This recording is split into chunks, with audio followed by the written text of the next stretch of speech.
Akademiks, can't ride no wave. Actually thanked President Xi for what he did during COVID. Look at his tweet.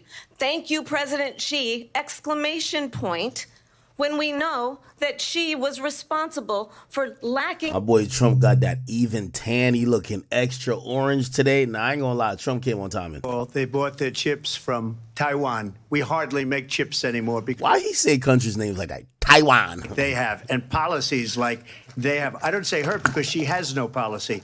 Everything that she believed 3 years ago and 4 years ago is out the window. She's going to my philosophy now. In fact, I was going to send her a MAGA hat. She's gone to my philosophy. But if she ever got elected, she'd change it. And it will be the end of our country. She's a Marxist. Everybody knows she's a Marxist. Talk Her about it. father's a Marxist professor in economics, and he taught her well. But when you look at what she's done to our country, and when you look at these millions and millions of people that are pouring into our country monthly, where it's, I believe, 21 million people, not the 15 that people say, and I think it's a lot higher than the 21. That's bigger than New York State pouring in. And just look at what they're doing to our country. They're criminals, many of these. Shout out to my Venezuelans, man. And that's bad for our economy, too. You know, you mentioned before, we'll talk about immigration later. Well, bad immigration is the worst thing that can happen to our economy. They have, and she has, destroyed our country with policy that's insane. Almost policy that you'd say they have to hate our country. President Trump, thank you. Lindsay? I want to turn to the issue of abortion. President Trump, you've often touted that you were able to kill Roe v. Wade. Last year, you said that you were proud to be the most pro-life president in American history. Then last month, you said that your administration would be great for women and their reproductive rights. In your home state of Florida, you surprised many with regard to your 6-week abortion ban because you initially had said that it was too short. And you said, quote, I'm going to be voting that we need more than 6 weeks. But then the very next day, you reversed course and said you would vote to support the 6-week ban. Vice President Harris says that women shouldn't trust you on the issue of abortion because you've changed your position so many times. Therefore, why should they trust you? Well, the reason I'm doing that vote is because the plan is, as you know, the vote is, they have abortion in the 9th month. They even have, and you can look at the governor of West Virginia, the previous governor of West Virginia, not the current governor, is doing an excellent job. But the governor before, he said the baby will be born and we will decide what to do with the baby. In other words, we'll execute the baby. And that's why I did that, because that predominates, because they're radical. The Democrats are radical in that. And her vice presidential pick, which I think was a horrible pick, by the way, for our country, because he is really out of it. But her vice presidential pick says abortion in the 9th month is absolutely fine. He also says execution after birth. It's execution, no longer abortion, because the baby is born, is okay. And that's not okay with me, hence the vote. But what I did is something. Why is she staring him down like that, man? 2 years, they've been trying to get Roe v. Wade into the states. And through the genius and heart and strength of 6 Supreme Court justices, we were able to do that. Now, I believe in the exceptions for rape, incest, and life of the mother. I believe strongly in it. Ronald Reagan did also. 85% of Republicans do. Exceptions. Very important. But we were able to get it, and now states are voting on it. And for the first time, you're going to see, look, this is an issue that's torn our country apart for 52 years. Every legal scholar, every Democrat, every Republican, liberal, conservative, they all wanted this issue to be brought back to the states where the people could vote. And that's what happened. Now, Ohio, the vote was somewhat liberal. Kansas, the vote was somewhat liberal, much more liberal than people would have thought. But each individual state is voting. It's the vote of the people now. It's not tied up in the federal government. I did a great service in doing it. It took courage to do it. And the Supreme Court had great courage in doing it. And I give tremendous credit to those 6 justices. There is no state in this country where it is legal to kill a baby after it's born. Madam Vice President, I want to get your response to President Trump. Well, as I said, you're going to hear a bunch of lies, and that's not actually a surprising fact. Let's understand how we got here. Yo, she got the mannerisms like she took 2 shots of vodka, man. She probably off that Don Julio. The Supreme Court, with the intention that they would undo the protections of Roe v. Wade. And they did exactly as he intended. And now in over 20 states, there are Trump abortion bans, which make it criminal for a doctor or nurse to provide health care. In one state, it provides prison for life. Trump abortion bans that make no exception even for rape and incest, which understand what that means. A survivor of a crime of violation to their body does not have the right to make a decision about what happens to their body next. That is immoral. And one does not have to abandon their faith or deeply held beliefs to agree. The government, and Donald Trump certainly, should not be telling a woman what to do with her body. I have talked with women around our country. You want to talk about this is what people wanted? Pregnant women who want to carry a pregnancy to term, suffering from a miscarriage, being denied care in an emergency room because the healthcare providers are afraid they might go to jail, and she's bleeding out in a car in the parking lot. She didn't want that. Her husband didn't want that. A 12 or 13-year-old survivor of incest being forced to carry a pregnancy to term. They don't want that. And I pledge to you, when Congress passes a bill to put back in place the protections of Roe v. Wade, as President of the United States, I will proudly sign it into law. But understand, if Donald Trump were to be reelected, he will sign a national abortion ban. Nah, she appealing to all the young hoes out here. All the young hoes who be fucking without condoms, getting pregnant, and want to abort it 4 months later. Your miscarriages. I think the American people believe that certain freedoms, in particular the freedom to make decisions about one's... Fight back, Trump. ...should not be made by the government. Thank you, Vice President Harris. Well, there she goes again. It's a lie. I'm not signing a ban, and there's no reason to sign a ban, because we've gotten what everybody wanted. Democrats, Republicans, and everybody else, and every legal scholar wanted it to be brought back into the states. And the states are voting. And it may take a little time, but for 52 years, this issue has torn our country apart. And they've wanted it back in the states. And I did something that nobody thought was possible. The states are now voting. What she says is an absolute lie. And as far as the abortion ban, no, I'm not in favor of abortion ban, but it doesn't matter because this issue has now been taken over by the states. Would you veto a national abortion ban if it came to your desk? Well, I won't have to because, again, two things. Number one, she said she'll go back to Congress. She'll never get the vote. It's impossible for her to get the vote, especially now with the 50-50 and essentially 50-50 in both Senate and the House. She's not going to get the vote. She can't get the vote. She won't even come close to it. So it's just talk. You know what it reminds me of? When they said they're going to get student loans terminated, and it ended up being a total catastrophe. Oh, Trump about to snap on his student own. loans. And then I think probably her boss, if you call him a boss, he spends all his time on the beach. But look, her boss went out and said, we'll do it again. We'll do it a different way. And he went out, got rejected again by the Supreme Court. So all these students got taunted with this whole thing about this whole idea.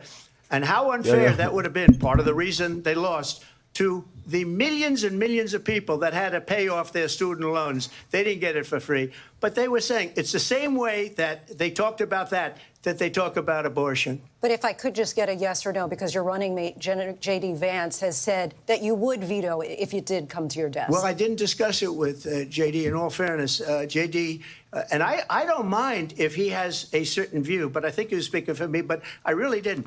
Look, we don't have to discuss it because she'd never be able to get it, just like she couldn't get student loans. They couldn't get student loans. They didn't even come close to getting student loans. They taunted young people and a lot of other people that had loans. They can never get this approved. So it doesn't matter what she says about going to Congress. Well, wonderful. Let's go to Congress, do it. But the fact is that for years they wanted to get it out of Congress and out of the federal government. And we did something that everybody said couldn't be done. And now you have a vote of the people on abortion. Vice President Harris, I want to give you your time to respond. But I do want to ask, would you support any restrictions on a woman's right? Yo, she definitely on Kamala's side. We support reinstating the protections of Roe v. Wade. And as you rightly mentioned, nowhere in America is a woman carrying a pregnancy to term and asking for an abortion. That is not happening. It's insulting to the women of America. And understand what has been happening under Donald Trump's abortion bans. Couples who pray and dream of having a family are being denied IVF treatments. What is happening in our country? Working people, working women who are working 1 or 2 jobs, who can barely afford childcare as it is, have to travel to another state to get on a plane sitting next to strangers to go and get the health care she needs. Barely can afford to do it, and what you are putting her through is unconscionable. And the people of America have not, the majority of Americans believe in a woman's right to make decisions about her own body, and that is why in every state where this issue has been on the ballot, in red and blue states both, the people of America have voted for freedom. Vice President Harris, Excuse me, I have to respond. Another lie. It's another lie. I have been a leader on IVF, which is fertilization. The IVF, I have been a leader. In fact, when they got a very negative decision on IVF from the Alabama courts, I saw the people of Alabama and the legislature 2 days later voted it in. I've been a leader on it. They know that, and everybody else knows it. I have been a leader on fertilization, IVF. And the other thing, you should ask, will she allow abortion in the 8th month, 9th month, 7th month? Come on. Okay, would you do that? Why don't you ask her that question? Why don't you answer the question? Would you because veto? Under Roe v. Wade, answer the question, would you veto? You could do abortions in the 7th month, the 8th month, the 9th That's month, not true. and probably after birth. Just look at the governor, former governor of Virginia. The governor of Virginia said we put the baby aside and then we determine what we want to do with the baby. President Trump, thank you. We're going to turn now to immigration and border security. We know it's an issue that's important to Republicans. That's where Big Trump gonna shine, man. In this country.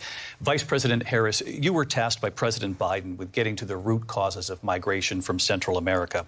We know that illegal border crossings reached a record high in the Biden administration. This past June, President Biden imposed tough new asylum restrictions. We know the numbers since then have dropped significantly.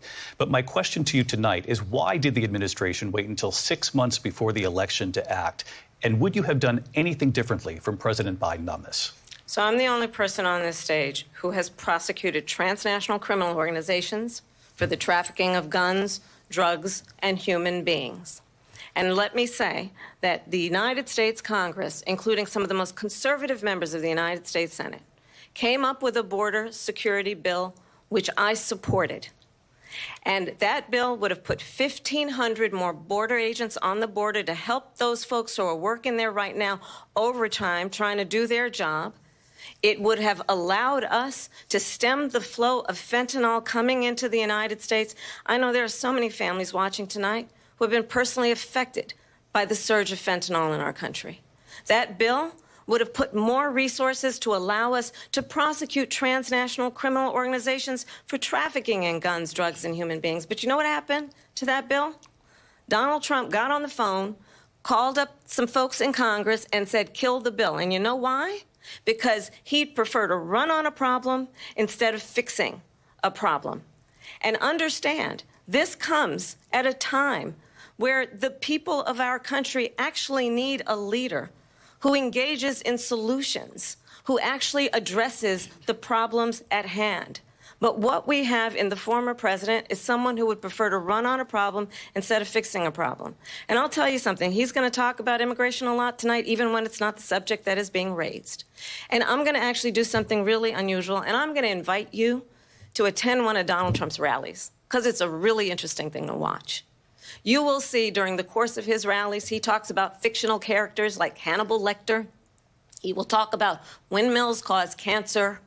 And what you will also notice is that people start leaving his rallies early out of exhaustion and boredom.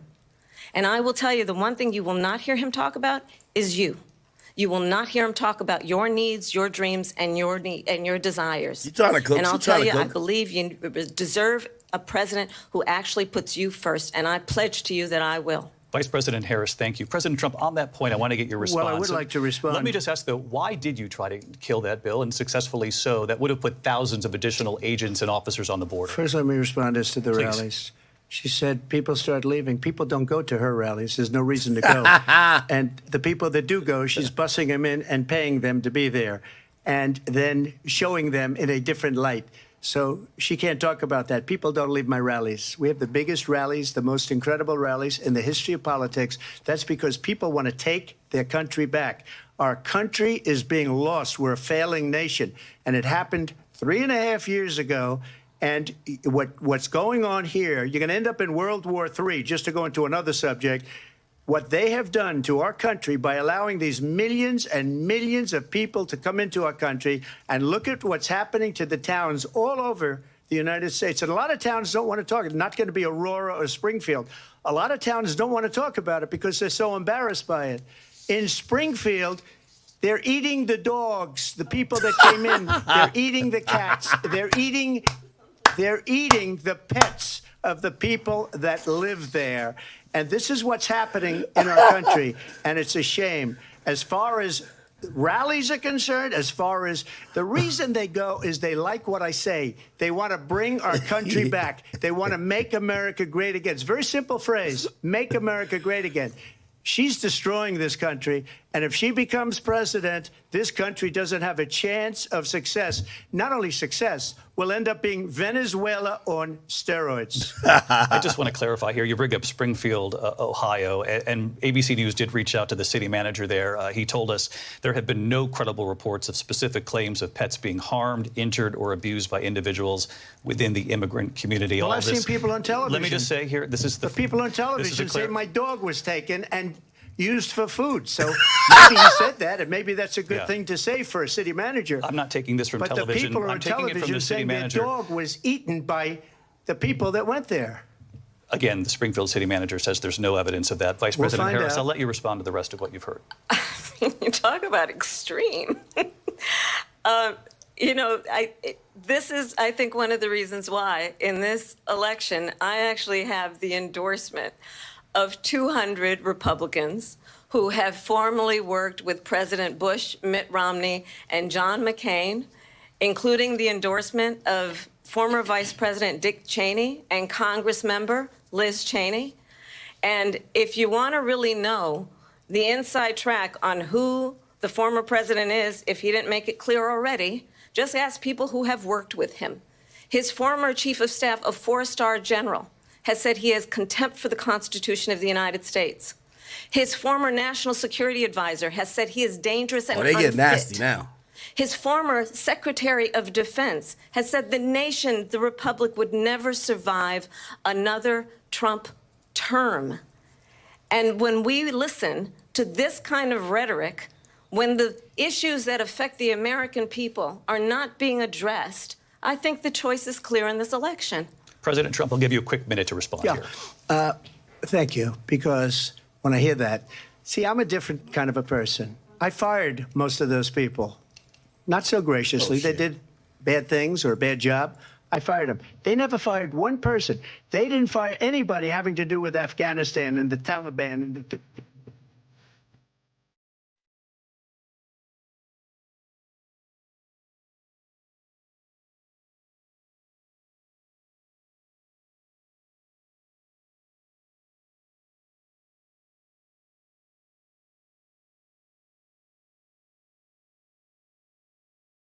And you take a guy like Esper. He was no good. I fired him. So he writes a book. Another one writes a book. Because with me, they can write books. With nobody else can they.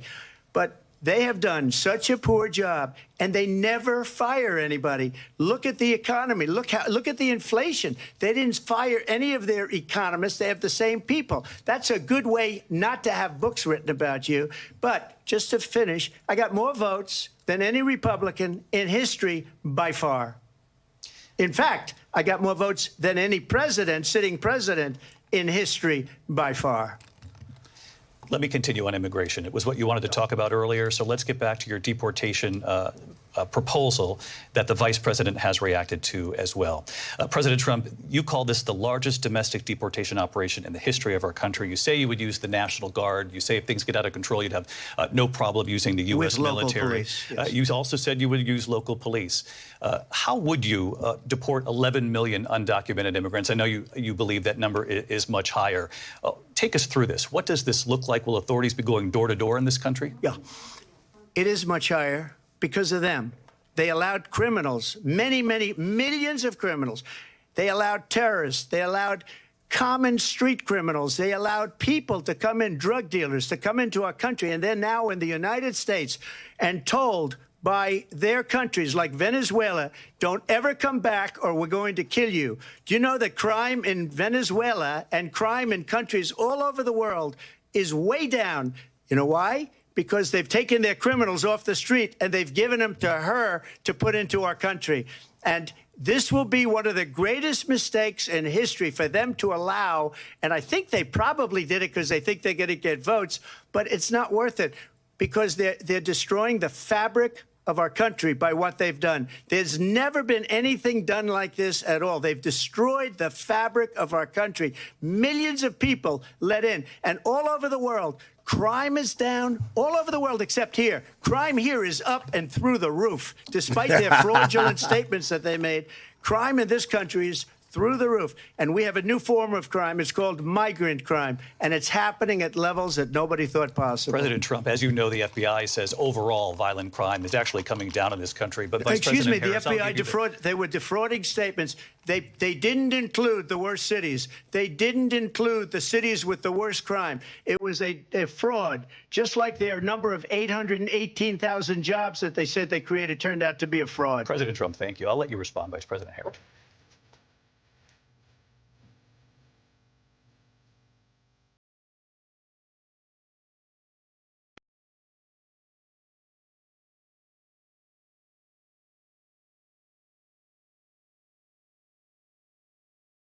Nah, that's a real nigga. Stop playing with him. And let's be clear where each person stands on the issue of what is important about respect for the rule of law and respect for law enforcement. The former vice president called for defunding federal law enforcement, 45,000 agents, get this, on the day after he was arraigned on 34 felony counts. So let's talk about what is important in this race. It is important that we move forward, that we turn the page on this same old tired rhetoric and address the needs of the American people, address what we need to do about the housing shortage, which I have a plan for, address what we must do to support our small businesses, address bringing down the price of groceries. But frankly, the American people are exhausted with this same old tired playbook. Vice President Harris, thank you. Excuse me. Every one of those cases was started by them against their political opponent. And I'm winning most of them, and I will win the rest on appeal. And you saw that with the decision that came down just recently from the Supreme Court. I'm winning most of them. But those are cases, it's called weaponization. Never happened in this country. They weaponized the Justice Department. Every one of those cases was involved with the DOJ, from Atlanta and Fani Willis to the Attorney General of New York and the DA in New York. Every one of those cases. And then they say, oh, he's a criminal. They're the ones that made them go after me. By the way, Joe Biden was found essentially guilty on the documents case. And what happened in my documents case? They said, oh, that's the toughest of them all. A complete and total victory. 2 months ago, it was thrown out. It's weaponization, and they used it, and it's never happened in this country. They used it to try and win an election. They're fake cases. President Trump, thank you. A really quick response here, Vice President Harris, on this notion of weaponization of the Justice Department. Well, let's talk about extreme and understand the context in which this election in 2024 is taking place. The United States Supreme Court recently ruled that the former president would essentially be immune from any misconduct if he were to enter the White House again. Understand, this is something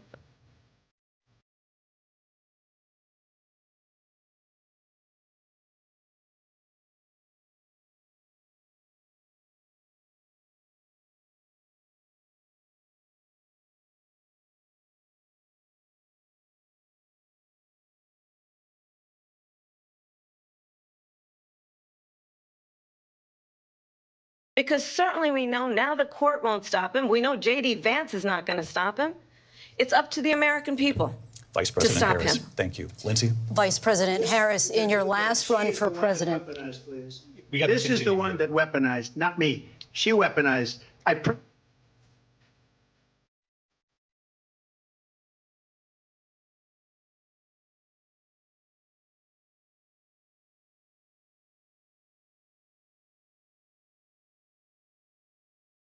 lot to get to. You Lindsay? know what I realized? They don't correct Kamala at all. They correct Trump on any time you try to finesse something. You don't. You wanted mandatory government buyback programs for assault weapons. Now your campaign says you don't. You supported decriminalizing border crossings. Now you're taking a harder line. I know you say that your values have not changed. So then why have so many of your policy positions changed? So my values have not changed, and I'm going to discuss at least every point that you've made. But in particular, let's talk about fracking because we're here in Pennsylvania. I made that very clear in 2020. I will not ban fracking. I have not banned fracking as Vice President of the United States. And in fact, I was the tie-breaking vote on the Inflation Reduction Act, which opened new leases for fracking. My position is that we have got to invest in diverse sources of energy so we reduce our reliance on foreign oil. We have had the largest increase in domestic oil production in history because of an approach that recognizes that we cannot over-rely on foreign oil. As it relates to my values, let me tell you, I grew up a middle-class kid raised by a hardworking mother who worked and saved and was able to buy our first home when I was a teenager. The values I bring to the importance of home ownership, knowing not everybody Is that her black mother or Indian mother? Which one? dollars on a silver platter and then filed bankruptcy 6 times, is a value that I bring to my work to say we are going to work with the private sector and home builders to increase 3 million homes, increase by 3 million homes by the end of my first term. My work that is related to having a friend when I was in high school who was sexually assaulted by her stepfather. And my focus then on protecting women and children from violent crime is based on a value that is deeply grounded in the importance of standing up for those who are most vulnerable. My work that is about protecting Social Security and Medicare is based on long-standing work that I have done, protecting seniors from scams. My values have not changed. And what is important is that there is a president who actually brings values and a perspective that is about lifting people. Bro, this bitch just be talking, bro. The shorty just asked you. You said you weren't, you were down with decriminalize people coming across the border. Now you want to enforce it. Fuck the values. You changing your policy stances. People up. I intend to be that president. President Trump, your response? First of all, I wasn't given $400 million. I wish I was. My father was a Brooklyn builder, Brooklyn, Queens, and a great father, and I learned a lot from him. But I was given a fraction of that, a tiny fraction, and I built it into many, many billions of dollars, many, many billions. And when people see it, they are even surprised. So we don't have to talk about that. Fracking, she's been against it for 12 years.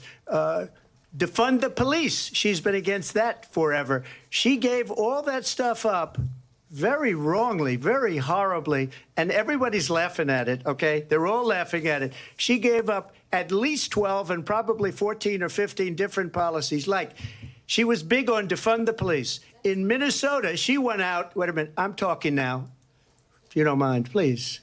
Oh, shit. Does that sound familiar? Oh, she went out. Oh, he checked the fuck out of her. In Minnesota, and wanted to let criminals that killed people, that burned down Minneapolis, she went out and raised money to get them out of jail. She did things that nobody would ever think of. Now she wants to do transgender operations on illegal aliens that are in prison. This is a radical left liberal that would do this. She wants to confiscate your guns, and she will never allow fracking in Pennsylvania. If she won the election, fracking in Pennsylvania will end on day one. Just to finish one thing, so important in my opinion. So I got the oil business going like nobody has ever done before.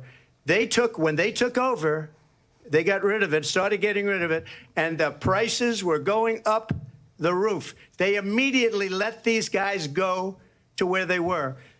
I would have been 5 times, 4 times, 5 times higher, because you're talking about 3.5 years ago.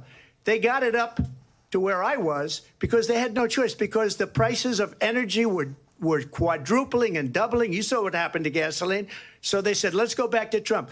But if she won the election, the day after that election, they'll go back to destroying our country, and oil will be dead, fossil fuel will be dead. We'll go back to windmills, and we'll go back to solar, where they need a whole desert to get some energy to come out. You ever see a solar plant? By the way, I'm a big fan of solar, but they take 400, President 500 acres of desert President soil. Trump, we have a These lot are of not good issues things that we for the have to get environment, to. as We're she out of time. understands. Thank you. Lindsay, thank you. We have an election in just 56 days. And I want to talk about the peaceful transfer of power, which, of course, we all know is a cornerstone of our democracy, and the role of a president in a moment of crisis. Mr. President, on January 6th, you told your supporters to march to the Capitol. You said you would be right there with them. The country and the world saw what played out at the Capitol that day, the officers coming under attack.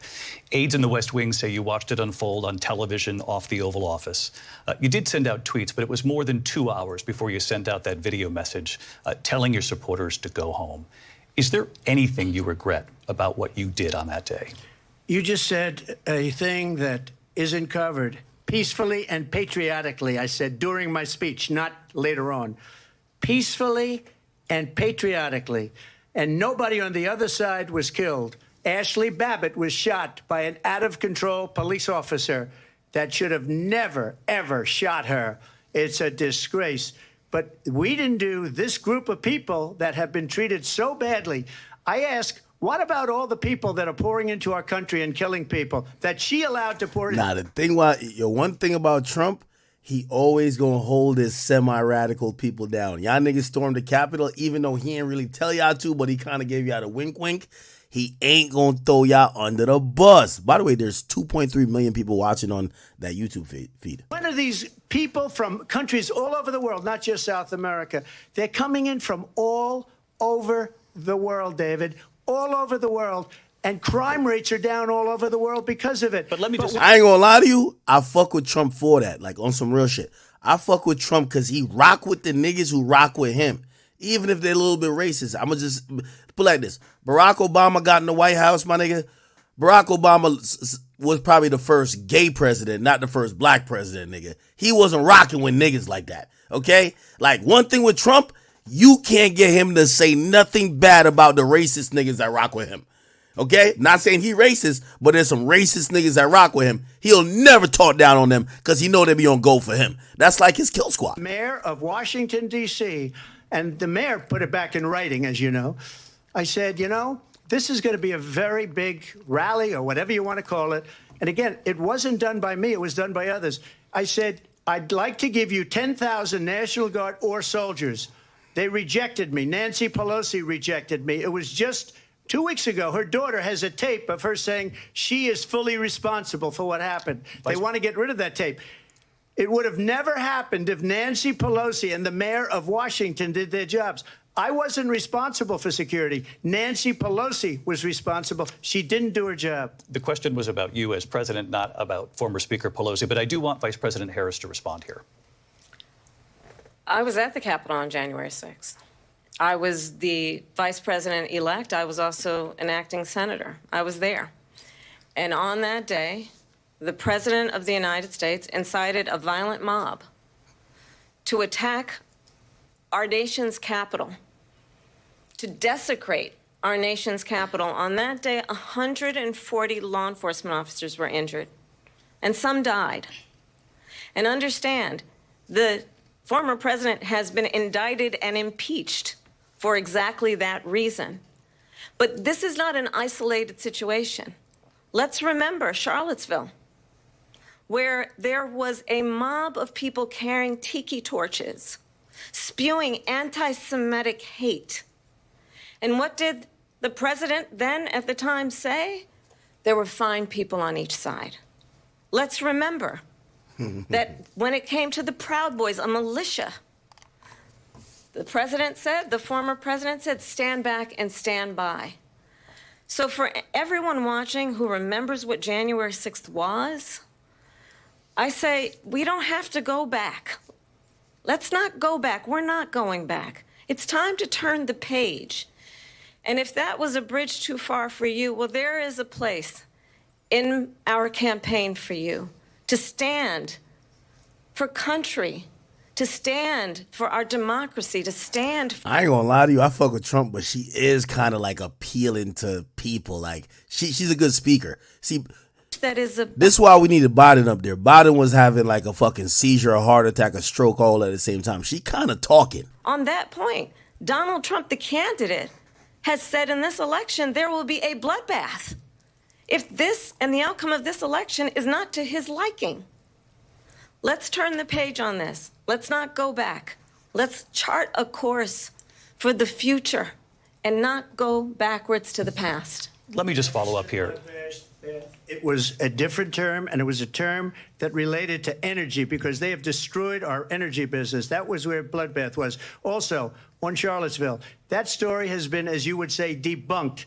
Laura Ingraham, Sean Hannity, Jesse, all of these people, they covered it. If they go an extra sentence, they will see it was perfect. It was debunked in almost every newspaper, but they still bring it up, just like they bring 2025 up. They bring all of this stuff up. I ask you this. You talk about the Capitol. Why are we allowing these millions of people to come through on the southern border? How come she's not doing anything? And I'll tell you what I would do, and I would be very proud to do it. I would say we would both leave this debate right now. I'd like to see her go down to Washington, D.C. during this debate because we're wasting a lot of time. Go down to, because she's been so bad, it's so ridiculous. Go down to Washington, D.C. and let her sign a bill to close up the border because they have the right to do it. They don't need bills. They have the right to do it. The President of the United States, you'll get him out of bed. You'll wake him up at 4 o'clock in the afternoon. Right. You'll say, come on down to the office. Let's sign a bill. If he signs a bill that the border is closed, all he has to do is say it to the Border Patrol, who are phenomenal.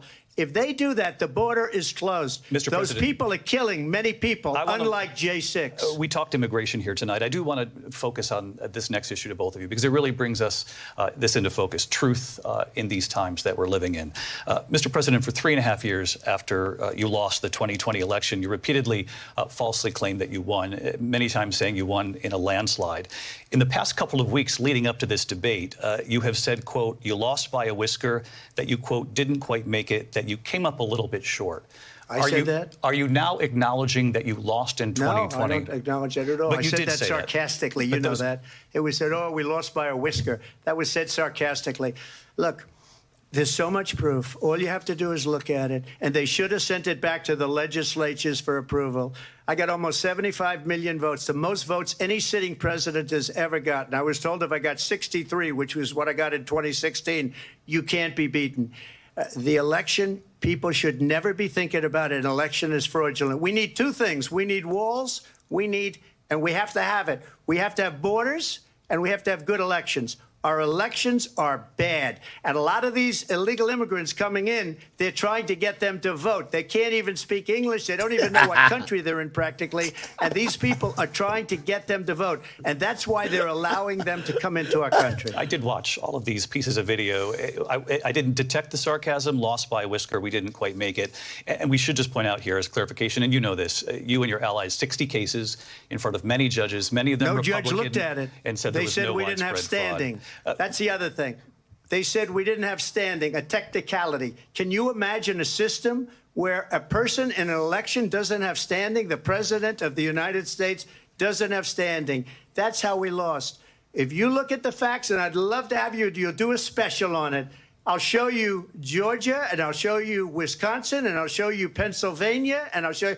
We have so many facts and statistics, but you know what? That doesn't matter because we have to solve the problem that we have right now. That's old news. And the problem that we have right now is we have a nation in decline, and they have put it into decline. We have a nation that is dying, David. Mr. President, thank you. Vice President Harris, you heard the president there tonight. He said he didn't say that he lost by a whisker. So he still believes he did not lose the election that was won by President Biden and yourself.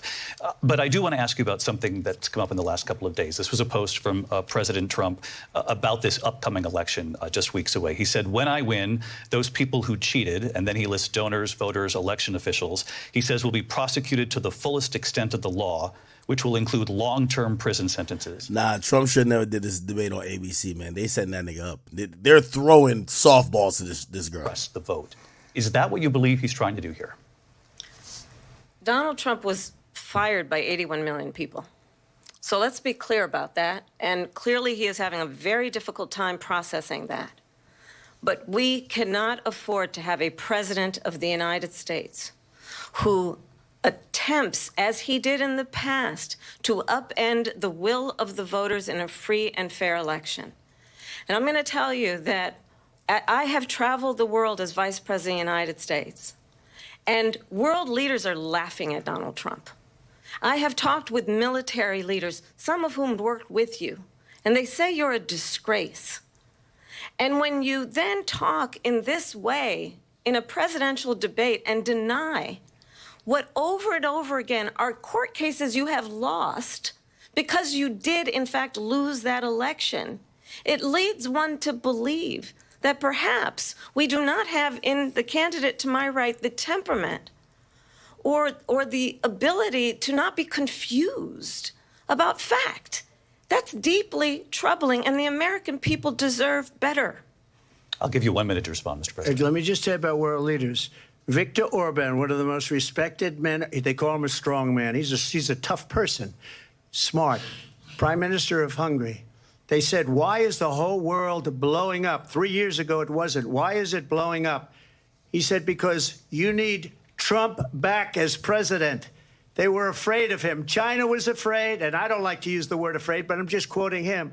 China was afraid of him. North Korea was afraid of him. Look at what's going on with North Korea, by the way. He said Russia was afraid of him. I ended the Nord Stream 2 pipeline, and Biden put it back on day one, but he ended the XL pipeline. The XL pipeline in our country, he ended that. But he let the Russians build a pipeline going all over Europe and heading into Germany, the biggest pipeline in the world. Look, Viktor Orban said it. He said the most respected, most feared person is Donald Trump. We had no problems when Trump was president, but when this weak, pathetic man that you saw at a debate just a few months ago, that if he weren't in that debate, he'd be running instead of her. She got no votes. He got 14 million votes. What you did, you talk about a threat to democracy. He got 14 million votes, and they threw him out of office. And you know what? I'll give you a little secret. He hates her. He can't stand her. But he got 14 million votes. They threw him out. She got 0 votes. And when she ran, she was the first one to leave because she failed. And now she's running. I don't understand it, but I'm okay with it because your time is I think up. we're going to do very well. We've got a lot more to get to. Turning now to the Israel-Hamas war and the hostages who are still being held, Americans among them. Vice President Harris, in December, you said, quote, Israel has a right to defend itself, but you added, quote, it matters how, saying international humanitarian law must be respected. Israel must do more to protect innocent civilians.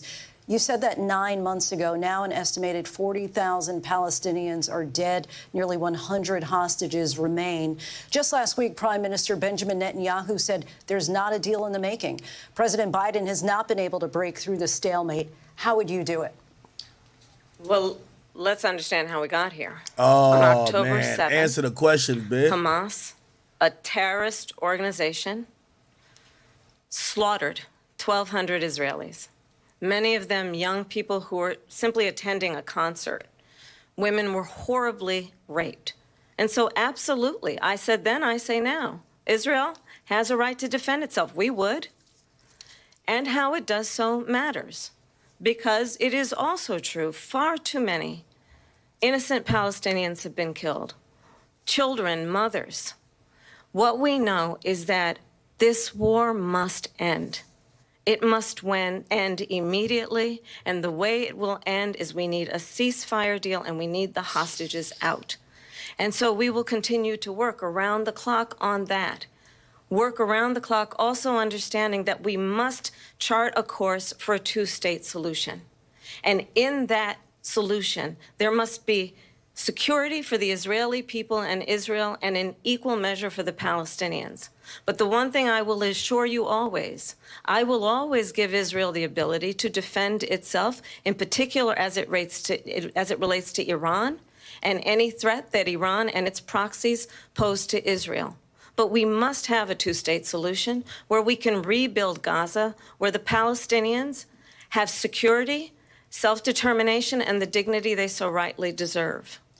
President Trump, how would you negotiate with Netanyahu and also Hamas in order to get the hostages out and prevent the killing of more innocent civilians in Gaza? If I were president, it would have never started. If I were president, Russia would have never, ever, I know Putin very well, he would have never, and there was no threat of it either, by the way, for 4 years, have gone into Ukraine and killed millions of people when you add it up, far worse than people understand what's going on over there. But when she mentions about Israel, all of a sudden, she hates Israel. She wouldn't even meet with Netanyahu when he went to Congress to make a very important speech. She refused to be there because she was at a sorority party of hers. She wanted to go to the sorority party. She hates Israel. If she's president, I believe that Israel will not exist within 2 years from now. And I've been pretty good at predictions, and I hope I'm wrong about that one. She hates Israel. At the same time, in her own way, she hates the Arab population because the whole place is going to get blown up. Arabs, Jewish people, Israel will be gone. It would have never happened. Iran was broke under Donald Trump. Now Iran has $300 billion because they took off all the sanctions that I had. Iran had no money for Hamas or Hezbollah or any of the 28 different spheres of terror. And they are spheres of terror, horrible terror. They had no money. It was a big story, and you know it. You covered it very well, actually. They had no money for terror. They were broke. Now they're a rich nation. And now what they're doing is they're spreading that money around. Look at what's happening with the Houthis and Yemen.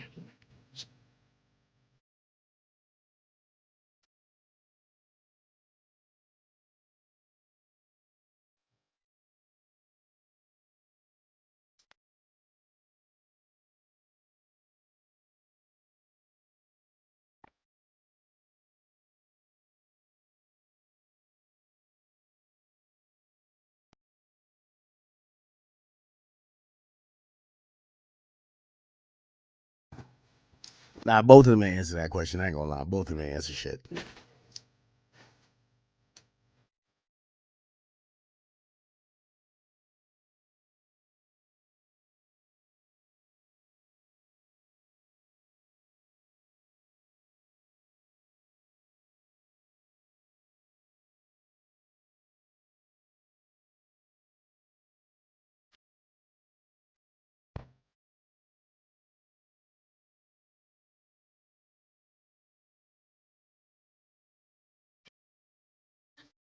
And it is absolutely well known that these dictators and autocrats are rooting for you to be president again because they're so clear they can manipulate you with flattery and favors. And that is why so many military leaders who you have worked with have told me you are a disgrace. That is why we understand that we have to have a president who is not consistently weak and wrong on Vice national President security, Harris. including the importance of upholding and respecting in highest regard our military. Vice President Harris, thank you. They're the ones, and she's the one that caused it, that's weak on national security by allowing every nation last month for the year, 168 different countries sending people into our country. Their crime rates are way down. Putin endorsed her last week, said, I hope she wins. And I think he meant it because what he's gotten away with is absolutely incredible. It wouldn't have happened with me. The leaders of other countries think that they're weak and incompetent, and they are. They're grossly incompetent.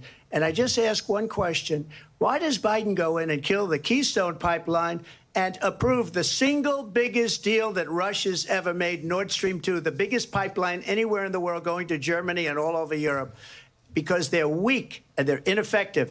And Biden, by the way, President gets paid Trump, a lot of money. Thank you. We have a lot of issues to get to. We'll be right back with much more of this historic ABC News presidential debate from the National Constitution Center right here in Philadelphia. Back in a moment.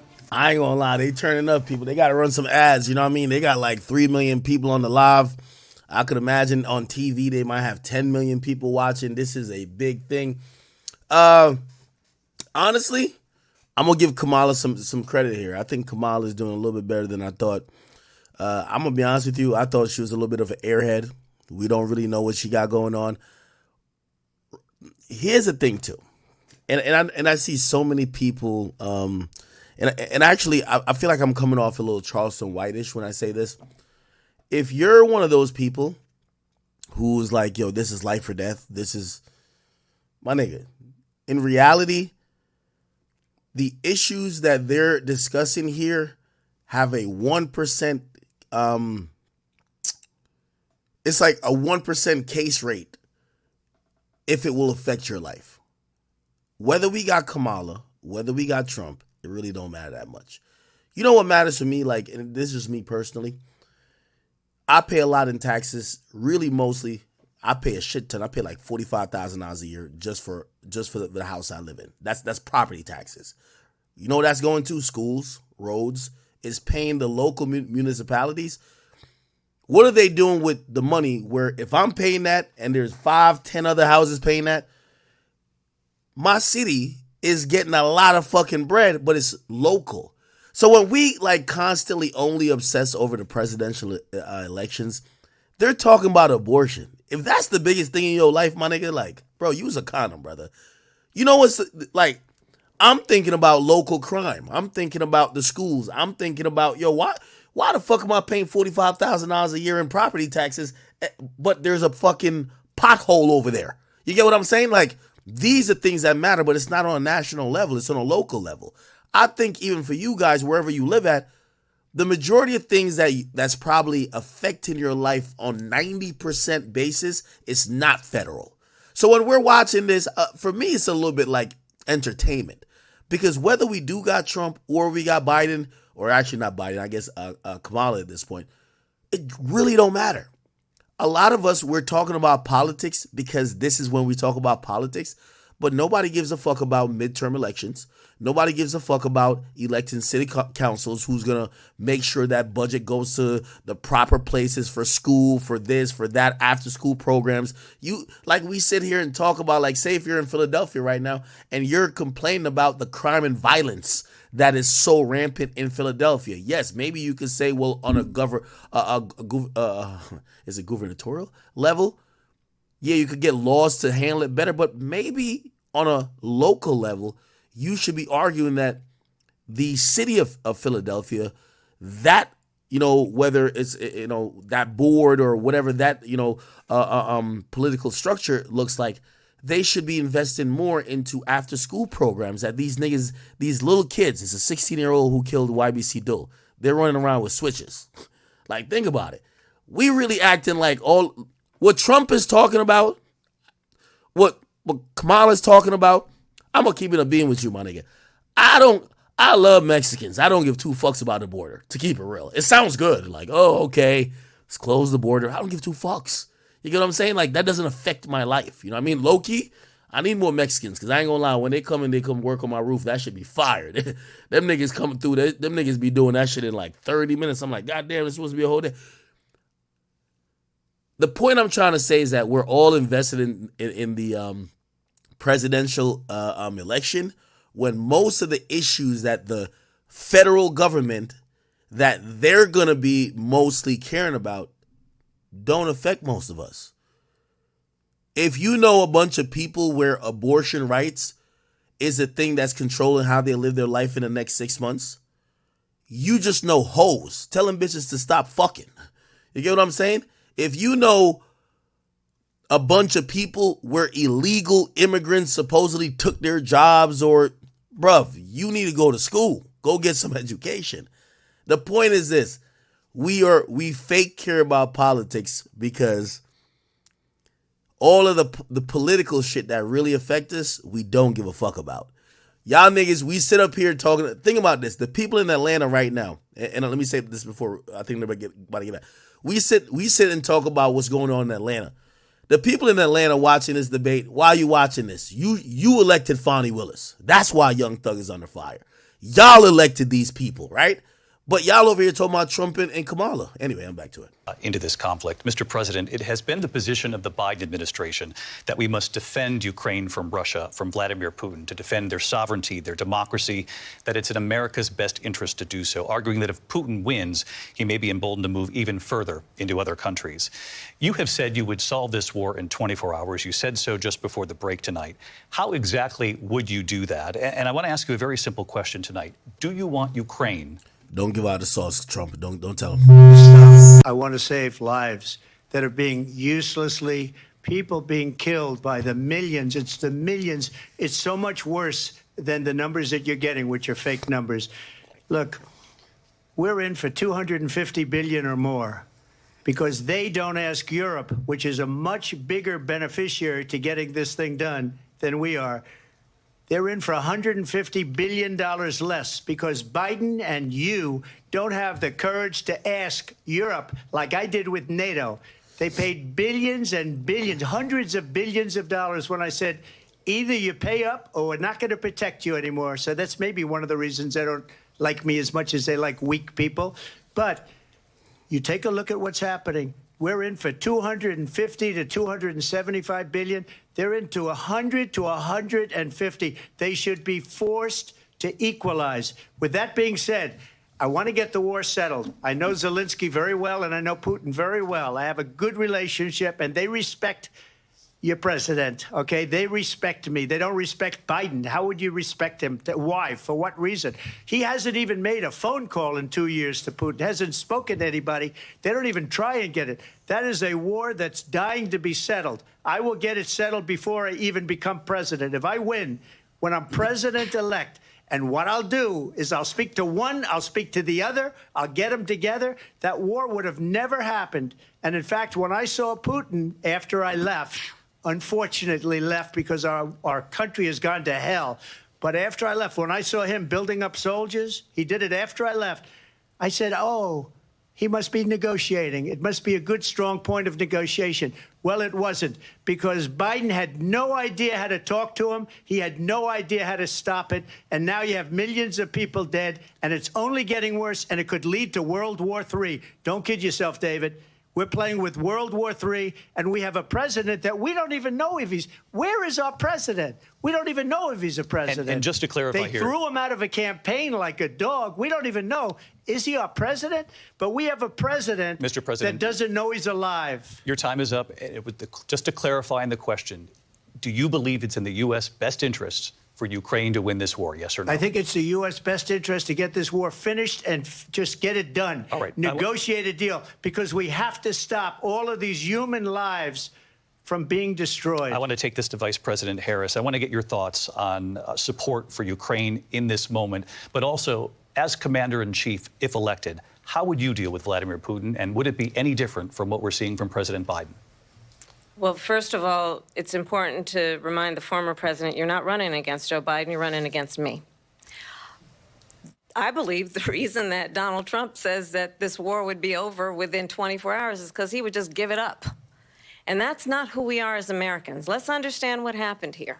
I actually met with Zelensky a few days before Russia invaded, tried through force to change territorial boundaries, to defy one of the most important international rules and norms, which is the importance of sovereignty and territorial integrity.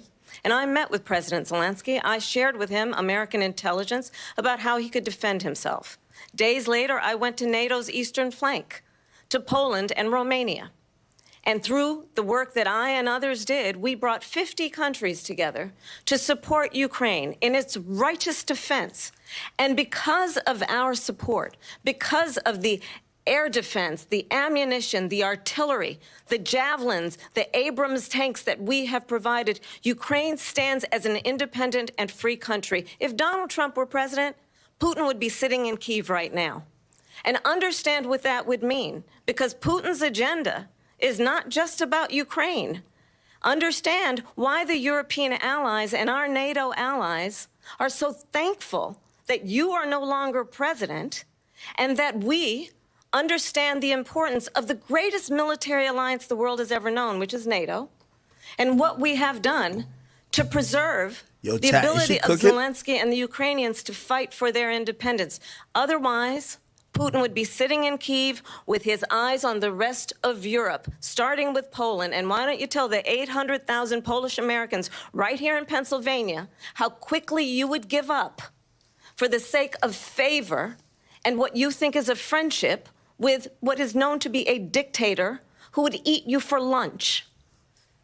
Vice President Harris, thank you. We've heard from both of you on Ukraine tonight. Afghanistan came up in the last hour. I wanted her to respond to something you said earlier, and please, I'll give you a minute here. Putin would be sitting in Moscow, and he wouldn't have lost 300,000 men and women, but he would have been sitting in Moscow. Quiet, please. He would have been sitting in Moscow much happier than he is right now. But eventually, you know, he's got a thing that other people don't have. He's got nuclear weapons. They don't ever talk about that. He's got nuclear weapons. Nobody ever thinks about that. And eventually, maybe he'll use them, and maybe he hasn't been that threatening. But he does have that, something we don't even like to talk about. Nobody likes to talk about it. But just so you understand, they sent her to negotiate peace before this war started. 3 days later, he went in and he started the war because everything they said was weak and stupid. They said the wrong things. That war should have never started. She was the emissary. They sent her in to negotiate with Zelensky and Putin, and she did. And the war started 3 days later. And that's the kind of talent we have with her. She's worse than Biden. In my opinion, I think he's the worst president in the history of our country. She goes down as the worst vice president in the history of our country. But let me tell you something. She is a horrible negotiator. They sent her in to negotiate. As soon as they left, Putin did the invasion. President Trump, thank you. You did bring up something. You said she went to negotiate with Vladimir Putin. Vice President Harris, have you ever met Vladimir Putin? Can you clarify tonight? Yet again, I said it at the beginning of this debate, you're going to hear a bunch of lies coming from this fellow. And that is another one. When I went to meet with President Zelensky, I've now met with him over 5 times. The reality is it has been about standing as America always should, as a leader upholding international rules and norms, as a leader who shows strength, understanding that the alliances we have around the world are dependent on our ability to look out for our friends and not favor our enemies. Yo, this shit whack. They throwing her mad softballs. It's like, these are journalists. They know that supposedly they never met. That's why they asked her the easy question. Have you ever met with him? Because all she got to give is a one-word answer. In chief. And the American people have a right to rely on a president who understands the significance of America's role and responsibility in terms of ensuring that there is stability and ensuring we stand up for our principles and not sell them for the benefit of personal flattery. We've talked about Ukraine and Vladimir Putin. I do want to talk about Afghanistan. It came up in the first hour of this debate. I want to move on to Afghanistan. Stoltenberg said Trump did the most amazing thing I've ever seen. He got these countries, the 28 countries at the time, to pay up. He said, I've never seen. He's the head of NATO. He said, I've never seen. For years, we were paying almost all of NATO. We were being ripped off by European nations, both on trade and on NATO. I got them to pay up by saying one of the statements you made before, if you don't pay, we're not going to protect you. President Otherwise, Trump. we would have never gotten it. He said it was one of the most incredible jobs that he's ever seen done. Thank you. I want to turn to Afghanistan. It came up in the first hour of the debate, and we witnessed a poignant moment today on Capitol Hill, honoring the soldiers who died in the chaotic withdrawal from Afghanistan. I do want to ask the Vice President, do you believe you bear any responsibility in the way that withdrawal played out? Well, I will tell you, I agreed with President Biden's decision to pull out of Afghanistan. 4 presidents said they would, and Joe Biden did. And as a result, America's taxpayers are not paying the $300 million a day we were paying for that endless war. And as of today, there is not one member of the United States military who is in active duty in a combat zone in any war zone around the world, the first time this century. But let's understand how we got to where we are. Donald Trump, when he was president, negotiated one of the weakest deals you can imagine. He calls himself a deal maker. Even his national security advisor said it was a weak, terrible deal. And here's how it went down. He bypassed the Afghan government. He negotiated directly with a terrorist organization called the Taliban.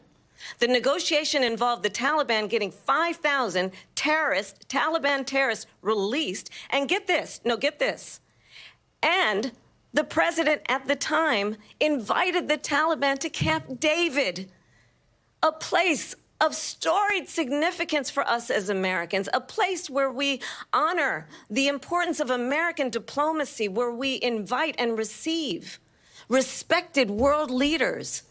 And Yo, I ain't gonna lie. Yo, somebody tell Kamala, Big Trump was just trying to do a backdoor. That's what's called a backdoor, bitch. Yo, invite the enemy to where you cooling at. Yo, come to my block. It's called a backdoor. Responsibility of the President of the United States to be commander. Nigga, the Taliban been backdooring United States for mad long. It's about time we backdoor them. He has consistently disparaged and demeaned members of our military, fallen soldiers, and the work that we must do to uphold the strength and the respect of the United States of America around the world. Vice President Harris, thank you. President Trump, your response to her saying that you began the negotiations with the Taliban. So if you take a look at that period of time, the Taliban was killing our soldiers, a lot of them, with snipers. And I got involved with the Taliban because the Taliban was doing the killing. That's the fighting force within Afghanistan. They don't bother doing that because, you know, they deal with the wrong people all the time. But I got involved. And Abdul is the head of the Taliban. He is still the head of the Taliban. And I told Abdul, don't do it anymore. You do it anymore, you're going to have problems. And he said, why do you send me a picture of my house? I said, you're going to have to figure that out, Abdul. And for 18 months, we had nobody killed. We did have an agreement negotiated by Mike Pompeo. It was a very good agreement. The reason it was good, it was we were getting out. We would have been out faster than them, but we wouldn't have lost the soldiers. We wouldn't have left many Americans behind, and we wouldn't have left $85 billion worth of brand new, beautiful military equipment behind. And just to finish, they blew it. The agreement said you have to do this, and they didn't do it. They didn't do it. The agreement was terminated by us because they didn't do what they were supposed to do. I want to move on. And these people did the worst withdrawal and, in my opinion, the most embarrassing moment in the history of our country. And by the way, that's why Russia attacked Ukraine, because they saw how incompetent she and her boss are. President Trump, thank you. I want to move on now to race and politics in this country. Mr. President, you recently said of Vice President Harris, quote, I didn't know she was black until a number of years ago when she happened to turn black, and now she wants to be known as black. I want to ask a bigger picture question here tonight. Why do you believe it's appropriate to weigh in on the racial identity of your opponent? I don't, and I don't care. I don't care what she is. I don't care. ABC so pussy. You make a big deal out of something. I couldn't care less. Trump a real nigga, bro. What she wants to be is okay with me. But those were your words, so I'm asking. I don't know. I mean, all I can say is I read where she was not black, that she put out, and I'll say that. And then I read that she was black, and that's okay. Either one was okay with me. That's up to her. That's up to her. Vice President Harris, your thoughts on this? I think it's, I mean, honestly, I think it's a tragedy that we have someone who wants to be president who has consistently, over the course of his career, attempted to use race to divide the American people. You know, I do believe that the vast majority of us know that we have so much more in common than what separates us, and we don't want this kind of approach that is just constantly trying to divide us, and especially by race. And let's remember how Donald Trump started. He was land, he owned buildings, and he was investigated because he refused to rent property to black families. Let's remember, this is the same individual who took out a full-page ad in the New York Times calling for the execution of 5 young black and Latino boys who were innocent, the Central Park 5. Took out a full-page ad calling for their execution. This is the same individual who spread birther lies about the first black president of the United States. And I think the American people want better than that, want better than this, want someone who understands, as I do, I travel our country. We see in each other a friend. We see in each other a neighbor. We don't want a leader who is constantly trying to have Americans point their fingers at each other. I meet with people all the time who tell me, can we please just have discourse about how we're going to invest in the aspirations and the ambitions and the dreams of the American people? Knowing that regardless of people's color or the language their grandmother speaks, we all have the same dreams and aspirations and want a president who invests in those, not in hate and division. Vice President Harris, thank you. Lindsay? President Trump, this is now your 3rd time. This is the most divisive presidency in the history of our country. There's never been anything like it. They're destroying our country, and they come up with things like what she just said. Going back many, many years, when a lot of people, including Mayor Bloomberg, agreed with me on the Central Park Five, they admitted, they said, they pled guilty. And I said, well, if they pled guilty, they badly hurt a person, killed a person ultimately. And if they pled guilty, then they pled, we're not guilty. But this is a person that has to stretch back years, 40, 50 years ago, because there's nothing now. I built one of the greatest economies in the history of the world, and I'm going to build it again. It's going to be bigger, better, and stronger. But they're destroying our economy. They have no idea what a good economy is. Their oil policies, every single policy. And remember this, she is Biden. You know, she's trying to get away from Biden. I don't know the gentleman, she says. She is Biden. The worst inflation we've ever had, a horrible economy because inflation has made it so bad, and she can't get away with that. Thank you. Your time is up. I want to respond to that, though. I want to just respond briefly. Clearly, I am not Joe Biden, and I am certainly not Donald Trump. And what I do offer is a new generation of leadership for our country, one who believes in what is possible, one who brings a sense of optimism about what we can do. This chick like Olivia Pope off Scandal, man. American people, I believe in what we can do to strengthen our small businesses, which is why I have a plan. Let's talk about our plans and let's compare the plans.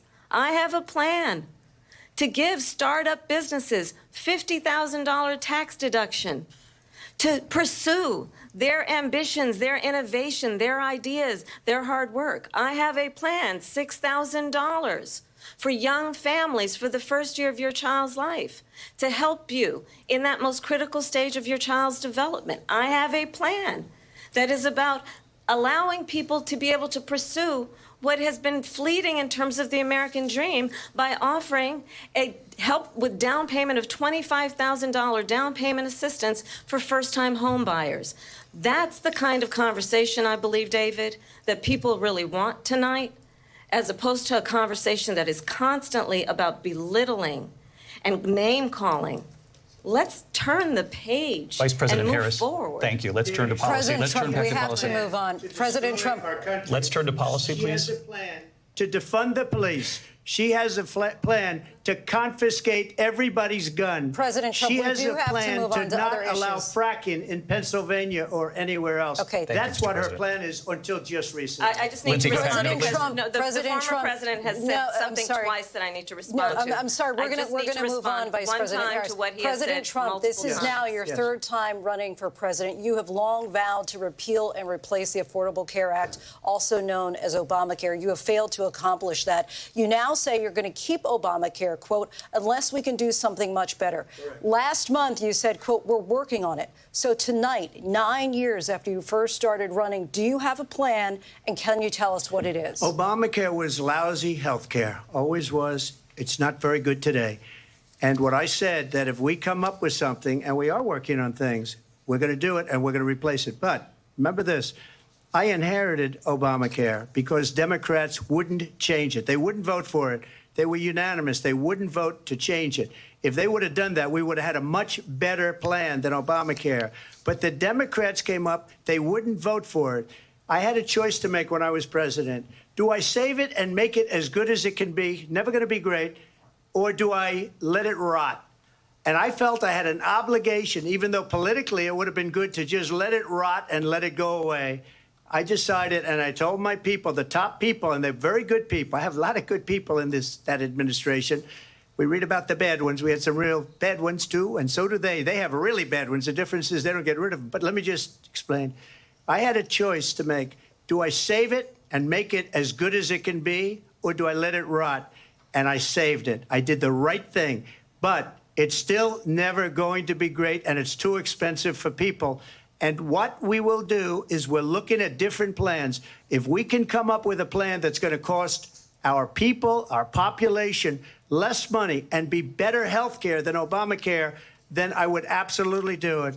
But until then, I'd run it as good as it can be run. So just a yes or no, you still do not have Keeping a it a plan. B. I have concepts of a plan. I'm not president right now. But if we come up with something, I would only change it if we come up with something that's better and less expensive. And there are concepts and options we have to do that. And you'll be hearing about it in the not-too-distant future. Vice President Harris, in 2017, you supported Bernie Sanders' proposal to do away with private insurance and create a government-run health care system. 2 years later, you proposed a plan that included a private insurance option. What is your plan today? Well, first of all, I absolutely support, and over the last 4 years as vice president, private health care options. But what we need to do is maintain and grow the Affordable Care Act. But I'll get to that, Lindsay. I just need to respond to a previous point that the former president has made. I've made very clear my position on fracking. And then this business about taking everyone's guns away. Tim Walz and I are both gun owners. We're not taking anybody's guns away. So stop with the continuous lying about this stuff. As it relates to the Affordable Care Act, understand, just look at the history to know where people stand. When Donald Trump was president, 60 times he tried to get rid of the Affordable Care Act. 60 times. I was a senator at the time when I will never forget the early morning hours when it was up for a vote in the United States Senate. And the late, great John McCain, who you have disparaged as being, you don't like him, you said, at the time because he got caught. He was an American hero. The late, great John McCain, I will never forget that night, walked onto the Senate floor and said, no, you don't. No, you don't. No, you don't get rid of the Affordable Care Act. You have no plan. And what the Affordable Care Act has done is eliminate the ability of insurance companies to deny people with pre-existing conditions. I don't have to tell the people watching tonight, you remember what that was like? Remember when an insurance company could deny if a child had asthma, if someone was a breast cancer survivor, if a grandparent had diabetes? And thankfully, as I've been vice president, and we, over the last 4 years, have strengthened the Affordable Care Act, we have allowed, for the first time, Medicare to negotiate drug prices on behalf of you, the American people. Donald Trump said he was going to allow Medicare to negotiate drug prices. He never did. We did. And now we have capped the cost of insulin at $35 a month. Since I've been vice president, we have capped the cost of prescription medication for seniors at $2,000 a year. And when I am president, we will do that for all people, understanding that the value I bring to this is that access to health care should be a right and not just a privilege of those who can afford it. And the plan has to be to strengthen the Affordable Care Act, not get rid of it. Vice President Harris, in terms of where Donald Trump stands on that. I want to move to an issue that's important for a lot of... She made a mistake. Number one, John McCain fought Obamacare for 10 years. But it wasn't only him. It were all of the Democrats that kept it going. And you know what? We can do much better than Obamacare, much less money. But she won't improve private insurance for people, private medical insurance. That's another thing she doesn't want to get. People are paying privately for insurance that have worked hard and made money, and they want to have private. She wants everybody to be on government insurance where you wait 6 months for an operation that you need immediately. President Trump, thank you. We have another issue that we'd like to get to that's important for a number of Americans, in particular younger voters, and that's climate change. President Trump, with regard to the environment, you say that we have to have clean air and clean water. Vice President Harris, you call climate change an existential threat. The question to you both tonight is, what would you do to fight climate change? And Vice President Harris, we'll start with you. 1 minute for you each. Well, the former president had said that climate change is a hoax. And what we know is that it is very real. You ask anyone who lives in a state who has experienced these extreme weather occurrences, who now is either being denied home insurance or it's being jacked up. You ask anybody who has been the victim of what that means in terms of losing their home, having nowhere to go. We know that we can actually deal with this issue. The young people of America care deeply about this issue. And I am proud that as vice president over the last 4 years, we have invested $1 trillion in a clean energy economy, while we have also increased domestic gas production to historic levels. We have created over 800,000 new manufacturing jobs while I have been vice president. We have invested in clean energy to the point that we are opening up factories around the world. Donald Trump said he was going to create manufacturing jobs. He lost manufacturing jobs. And I'm also proud to have the endorsement of the United Auto Workers and Sean Fain, who also know that part of building a clean energy economy includes investing in American-made products, American automobiles. It includes growing what we can do around American manufacturing and opening up auto plants, not closing them like happened under Donald Trump. Vice President Harris, thank you. That didn't happen under Donald Trump. Let me just tell you, they lost 10,000 manufacturing jobs this last month. They're all leaving. They're building big auto plants in Mexico, in many cases owned by China. They're building these massive plants, and they think they're going to sell their cars into the United States because of these people. What they have given to China is unbelievable. But we're not going to let that. We'll put tariffs on those cars so they can't come into our country, because they will kill the United Auto Workers and any auto worker, whether it's in Detroit or South Carolina or any other place.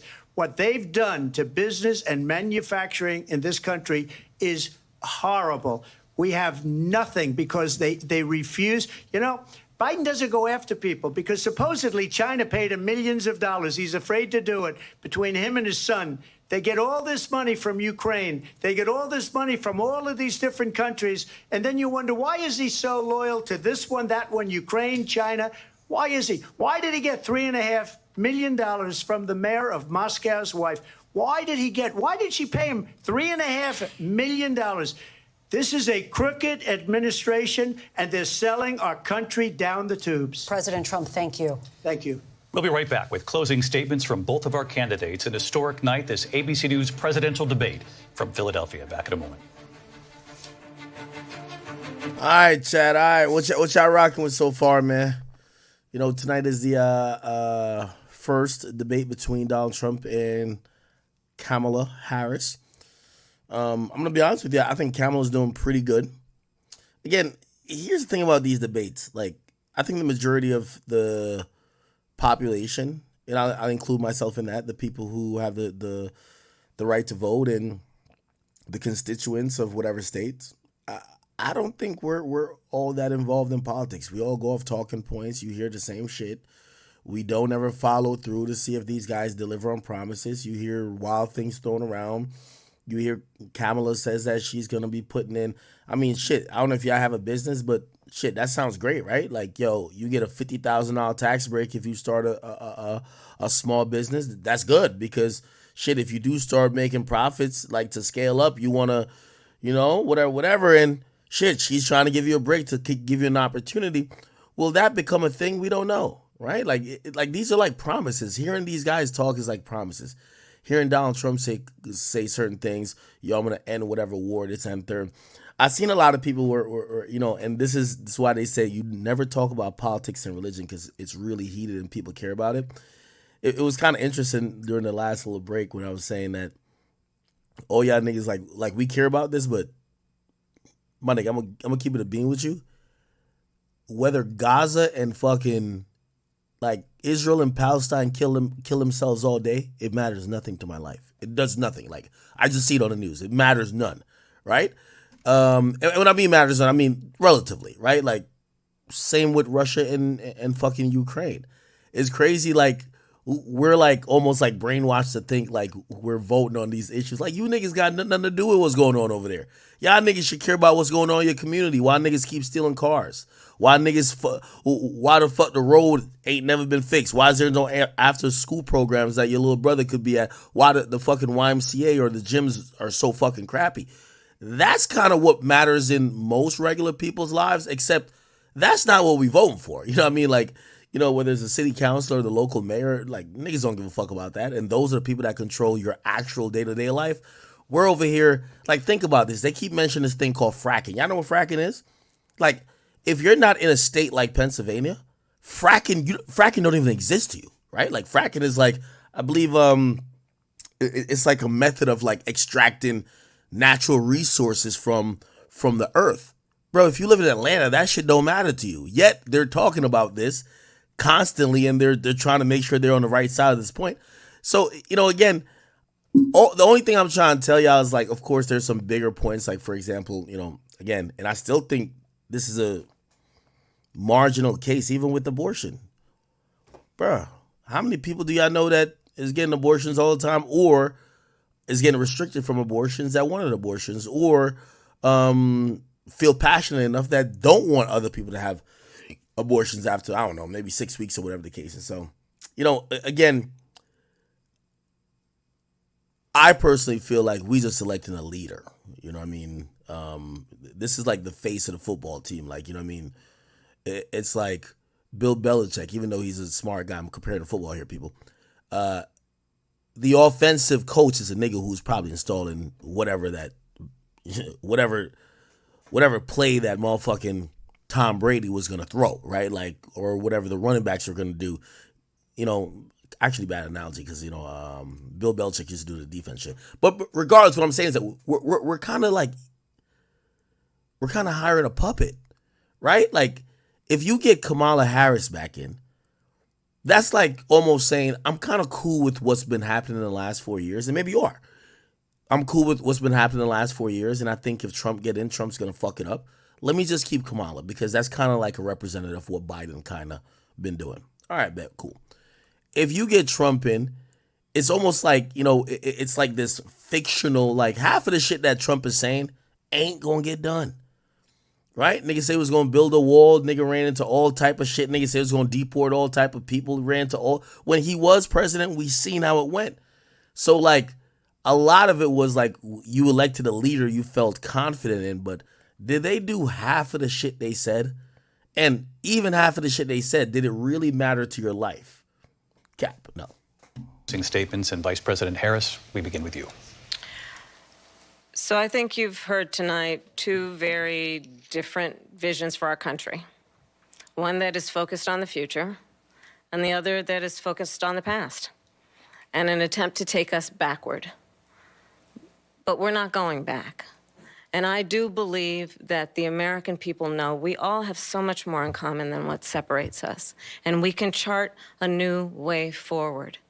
And a vision of that includes having a plan, understanding the aspirations, the dreams, the hopes, the ambition of the American people, which is why I intend to create an opportunity economy, investing in small businesses, in new families, in what we can do around protecting seniors, what we can do that is about giving hardworking folks a break and bringing down the cost of living. I believe in what we can do together that is about sustaining America's standing in the world and ensuring that we have the respect that we so rightly deserve, including respecting our military and ensuring we have the most lethal fighting force in the world.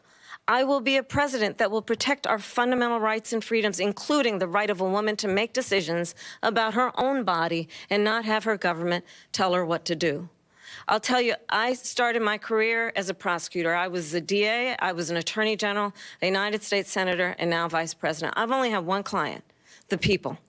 And I'll tell you, as a prosecutor, I never asked a victim or a witness, are you a Republican or a Democrat? The only thing I ever asked them, are you okay? And that's the kind of president we need right now. Someone who cares about you and is not putting themselves first. I intend to be a president for all Americans and focus on what we can do over the next 10 and 20 years to build back up our country by investing right now in you, the American people. Vice President Harris, thank you. President Trump? So she just started by saying she's going to do this, she's going to do that, she's going to do all these wonderful things. Why hasn't she done it? She's been there for 3.5 years. They've had 3.5 years to fix the border. They've had 3.5 years to create jobs and all the things we talked about. Why hasn't she done it? She should leave right now, go down to that beautiful White House, go to the Capitol, get everyone together and do the things you want to do, but you haven't done it and you won't do it because you believe in things that the American people don't believe in. You believe in things like we're not going to frack. We're not going to take fossil fuel. We're not going to do things that are going to make this country strong, whether you like it or not. Germany tried that, and within 1 year, they were back to building normal energy plants. We're not ready for it. We can't sacrifice our country for the sake of bad vision. But I just ask one simple question. Why didn't she do it? We're a failing nation. We're a nation that's in serious decline. We're being laughed at all over the world. All over the world, they're laughing. I know the leaders very well. They're coming to see me. They call me. We're laughed at all over the world. They don't understand what happened to us as a nation. We're not a leader. We don't have any idea what's going on. We have wars going on in the Middle East. We have wars going on with Russia and Ukraine. We're going to end up in a third world war, and it'll be a war like no other because of nuclear weapons, the power of weaponry. I rebuilt our entire military. She gave a lot of it away to the Taliban. She gave it to Afghanistan. What these people have done to our country, and maybe toughest of all, is allowing millions of people to come into our country. Many of them are criminals, and they're destroying our country. The worst president, the worst vice president in the history of our country. President Trump, thank you. And that is our ABC News presidential debate from here in Philadelphia at the National Constitution Center. I'm Lindsay Davis. And I'm David Muir. Thank you for watching here in the U.S. and all over the world, and from all of us here at ABC.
Points. I don't think we heard a lot of policy and plans on. Oh, my bad. I'm dumb as shit, huh? Oh, all right. Then I was giving my little recap real quick. I was saying this, man. If I had to score this debate, the debate, I primarily would say that 100% Kamala did an amazing job compared to what Biden could have done. And I think she's going to come off looking better than Trump. Why? She possesses something that we all fell in love with Barack Hussein Obama, right? And when Barack started giving these magical speeches, it wasn't necessarily about what policy. It was about someone who sounded and had the frame of someone who was going to be the person to bring the country together. Yes, he might have been a Democrat, but he was speaking in a way that was a united front, and he was speaking for people who weren't in positions of power. Kamala isn't exactly that, but I do think she spoke in a tone of voice that would make someone who's an average person feel like, oh, with all the bullshit happening, she's trying to bring us together. Now, here's the thing. This whole debate wasn't about policies. And I think that's where Trump kind of slacked a bit, because he should have tried to hammer that home to show the ineffectiveness of the Biden administration, which Kamala is a part of. I don't think he necessarily did that the best, even though he did some of the things he normally does well. Ad hominem attacks. I think he He gave his talking points, whether it's about the border, whether it's about some of the ineffectiveness on a global scale by them. But a lot of it, again, I think when you're doing these debates, you're trying to appeal to the regular person. I don't even think you got to talk policies. I think people will probably prefer how Kamala seemingly was talking about bringing people together, sticking together, and sticking this out. And unfortunately, I think that'll play better.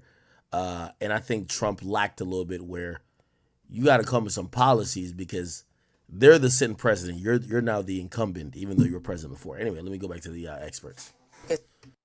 Especially the ones that he has an edge on Harris, economy and immigration. I mean, you want to get under Donald Trump's skin, you question the people at his rallies. And that was something else. Martha, you have? I have with us right now Governor Tim Walz, of course, the Democratic vice presidential candidate. Welcome, Governor Walz. How are you feeling? What's your reaction to the debate tonight? Martha, I'm feeling great because what I knew, and I think so many knew, and now many Americans know, is you saw a president for all America in Kamala Harris. You saw the confidence, you saw the vision, you saw the poise, and you saw the compassion for people, understanding she spoke about an economy that moves us forward, moves all of us forward, lets everybody be a part of it. And she continued to lay that out, whether it's reproductive freedom or how we start small businesses or making home ownership easier. And on the other side, you saw a nearly 80-year-old Donald Trump, angry, unhinged, and as you've been discussing, talking about things that are deeply concerning because they make no impact on the American public. He shouldn't be anywhere near the White House. And I have to tell you, if it weren't so dangerous, it reminds you of an old man yelling at the clouds. That was his thing. Get off my yard. That's what he did all night. Contrast that with the voice of Harris laying out the question for everything that matters. And so I think the whole country can see what happened tonight.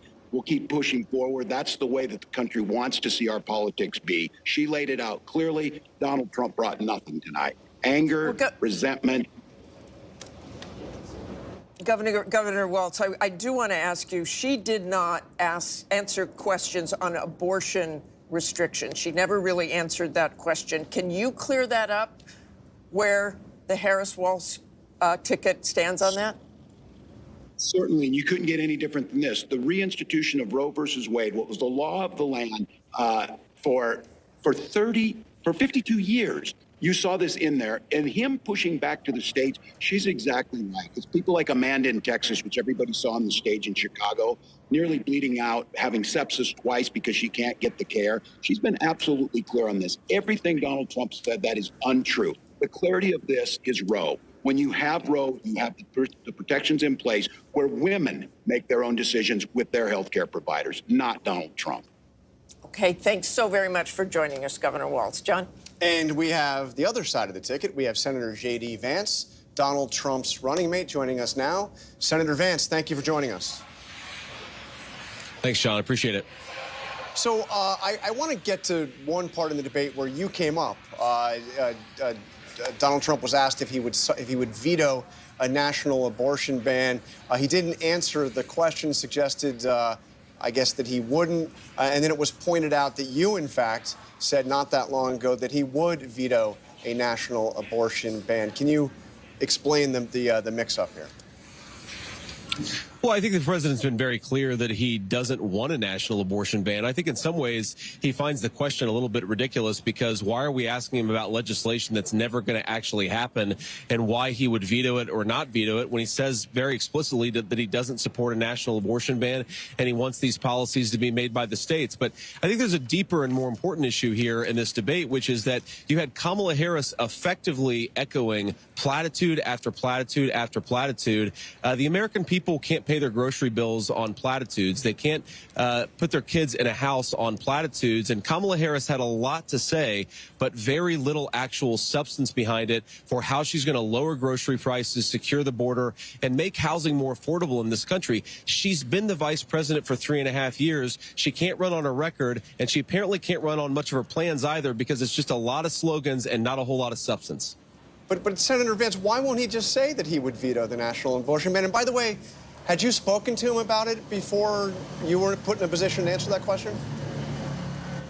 No, I hadn't spoken to him about it because, again, Donald Trump thinks the question is absurd because he doesn't support a national abortion ban, and he's been explicit about it. And, John, I think that it's so preposterous for the media to focus so much on an issue where Donald Trump has been crystal clear and not on the fact that people can't afford groceries and housing because of Kamala Harris's policies. This election is actually quite simple, and Kamala Harris and apparently the media would like to distract Americans on issues, by the way, that Donald Trump's been crystal clear about, but they're not talking nearly enough. This debate didn't talk nearly enough about the fact that Americans are struggling because they can't afford groceries, they can't afford housing, and a lot of their kids are dying of fentanyl overdoses because Kamala Harris has let the Mexican drug cartels take over the southern border. This is a disgrace, Senator, what's going on in our country, John, and we could do so much better if we just had better leadership. We've got the best workers, the most beautiful country, the best natural resources, but Kamala Harris's leadership is squandering the great benefits of this country. It's why we've got to get back to Donald Trump's leadership. Senator, by the way, I asked because he hadn't been crystal clear and he said something different than what you said. That's why I was seeking clarification. But let me ask you about this for just very quickly. All right, Chad. I'm gonna start YouTube up for a second. We're probably gonna do like maybe an hour and a half of just regular topics. Yeah, this was just a watch party. I'm gonna still get to a few topics that don't have to do with politics. Again, it's interesting even speaking about politics, whether it's my opinion or what I believe is actual, some type of knowledge, because it's a very divisive topic, right? Like, if you really are passionate about supporting Kamala or you're really passionate about supporting Trump, you're probably going to reject any opinion that doesn't align with what you're thinking already is. Again, this is like one of those sensitive things. They say don't talk about religion or politics. Anyway, what do you guys think about the whole thing? I'll play a little bit more of it, but I'm getting YouTube on for a second. Do we want to give her a promotion? I think the answer has to be no, John. All right, Senator Vance, thank you for joining us. Mary. One thing both sides can agree on, this was a consequential night in this race. More reaction when we come back. Stay with us. Okay.